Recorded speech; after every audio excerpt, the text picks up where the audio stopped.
सभी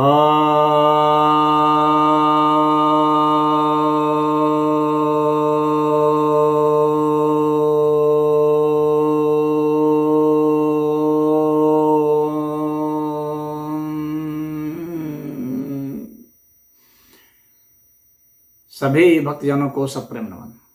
भक्तों, एक जिज्ञासा ही है कि अखंड भारत का सिद्धांत हिंदुओं के लिए कैसा रहेगा।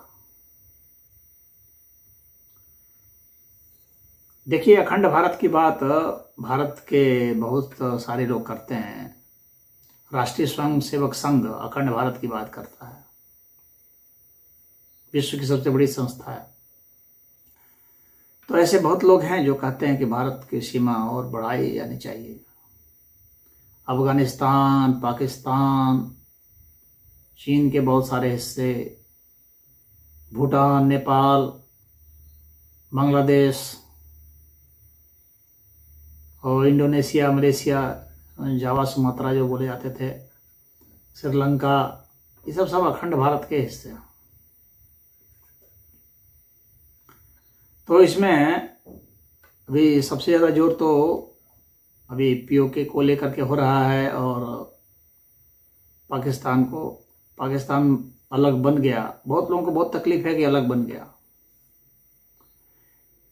अगर हिंदुत्व की निगाह से देखें तो अलग बन गया तो बहुत अच्छा हुआ।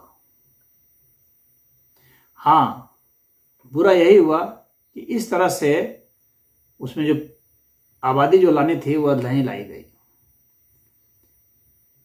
आबादी का ट्रांसफर इस तरह से होना चाहिए था जिसमें हिंसा नहीं होनी चाहिए थी, या न्यूनतम से न्यूनतम होनी चाहिए थी, लेकिन अधिकतम से अधिकतम हुआ। विश्व इतिहास में सबसे बड़ा हुआ। इतनी बड़ी त्रासदी विश्व इतिहास में कभी नहीं हुई।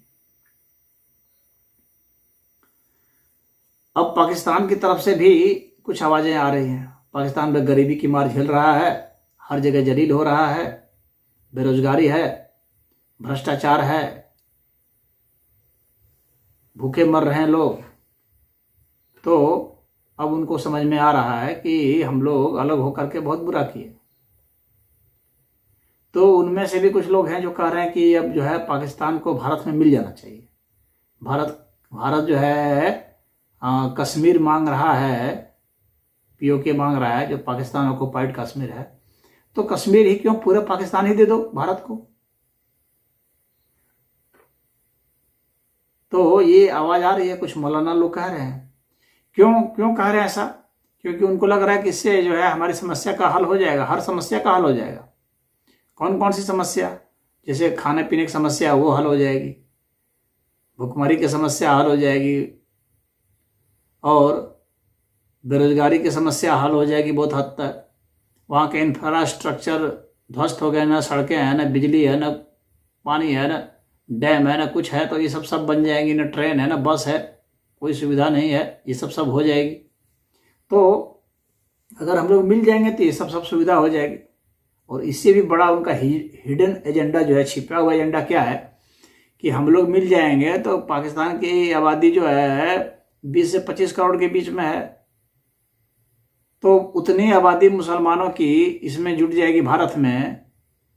तो ये मुस्लिम सब जो है यही लोग प्रधानमंत्री बन जाएंगे, और भारत की सत्ता जो है मुसलमानों के हाथ में चली जाएगी, और फिर वे जिहाद अपना शुरू कर देंगे। फिर जो है वही कांड शुरू कर देंगे वे भीतर, और कहेंगे कि अब हम लोग को अलग हिस्सा थोड़ी चाहिए, अब तो हम लोग पूरे का पूरे भारत को ही इस्लामिक स्टेट बनाएंगे। तो ये उनका एजेंडा है।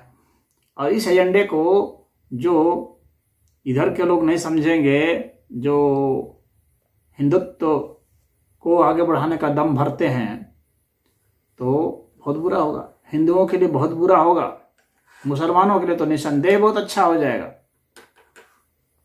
हिंदुओं के लिए बहुत बुरा होगा।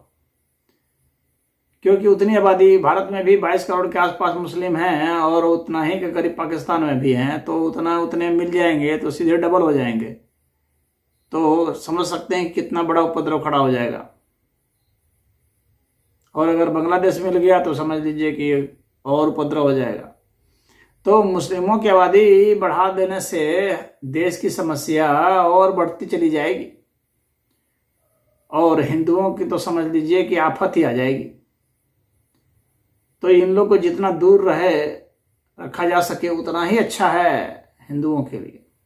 जहाँ तक हिंदू का प्रश्न है, मैं समझता हूँ कि अखंड भारत बनाने की योजना पर काम नहीं किया जाए, यह अच्छा नहीं है।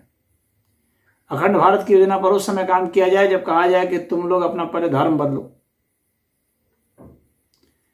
धर्म बदलो, तब मिलाया जा सकता है। मुस्लिम होकर के नहीं मिलाया जा सकता। अन्य कोई भी धर्म के होते हुए तो मिलाया जा सकता था।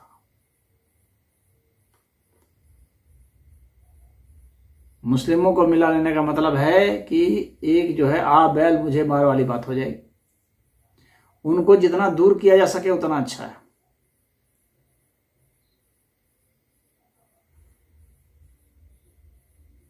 तो जहाँ तक अखंड भारत की प्रयास की बात है, तो प्रयास तो बहुत लोग कर रहे हैं और शुरू में बहुत ये जो है ये भावनात्मक मुद्दा भी बन सकता है। ओ चलो हिंदू मुस्लिम मिल जाएंगे, एक हो जाएंगे, भाई भाई हो जाएंगे। लेकिन यह जो है, क्योंकि इस्लाम की जो आइडियोलॉजी है, बेसिक आइडियोलॉजी है, उसी में नफरत है, घृणा है, तो यह संभव नहीं है कि कोई उससे मिल सके वास्तव में।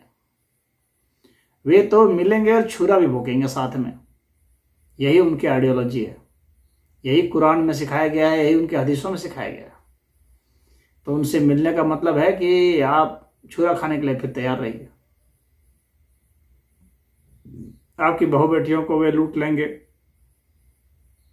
भगा ले जाएंगे, रोज की एक विपत्ति आ जाएगी। चैन से रोटी नहीं खा सकते, चैन से कमा नहीं सकते, गृह युद्ध छेड़ देंगे वे। और इलेक्शन होंगे तो जाहिर सी बात है कि उनकी भी आबादी बहुत अच्छी हो जाएगी। तो जो हिंदू हैं इनको भी कास्ट में डिवीजन करके अन्य पार्टियां जो है इसको भुनाएंगी, कांग्रेस जैसी पार्टियां, फिर उनके बल्ले बल्ले हो जाएंगे। तो इसलिए अखंड भारत का सपना जो लोग संजोए हैं ये बिल्कुल ही बेकार है। और इस सपने को पूरा करने के लिए पहले वहाँ की आबादी का धर्म परिवर्तन होने दीजिए, उसका प्रयास कीजिए। उनको भौतिक रूप से, राजनीतिक रूप से मिलाने की बजाय पहले वहाँ पर सांस्कृतिक धार्मिक परिवर्तन कराइए। अधिकार आ सकते हैं तो वह अगर अलग राज्य भी रहेगा तो मिला ही हुआ रहेगा। जैसे नेपाल आज अलग भी है तो वहाँ हिंदू आबादी ज़्यादा है, तो नहीं लगता है कि हम लोग अलग हैं, कभी भी कोई गया आया कोई फर्क नहीं पड़ता है, वो मिल सकते हैं। तो वैसे को मिलाया जा सकता है, मिल सकते हैं। लेकिन जो ठीक विरोधी आइडियोलॉजी वाले लोग हैं उनको मिला लेने का मतलब है अपनी एक विपत्ति बुला लेना। तो मैं अखंड भारत का इस अर्थ में समर्थक नहीं हूँ। एक ही अर्थ में समर्थक हूँ कि वहाँ की आबादी जो है उनको अपना धर्म छोड़ने के लिए पहले कहा जाए, पहले उनका धर्म छुड़वाया जाए जो उपद्रव वाला है, उसके बाद फिर मिला लें तो ठीक है, फिर कोई दिक्कत नहीं। हरिओम।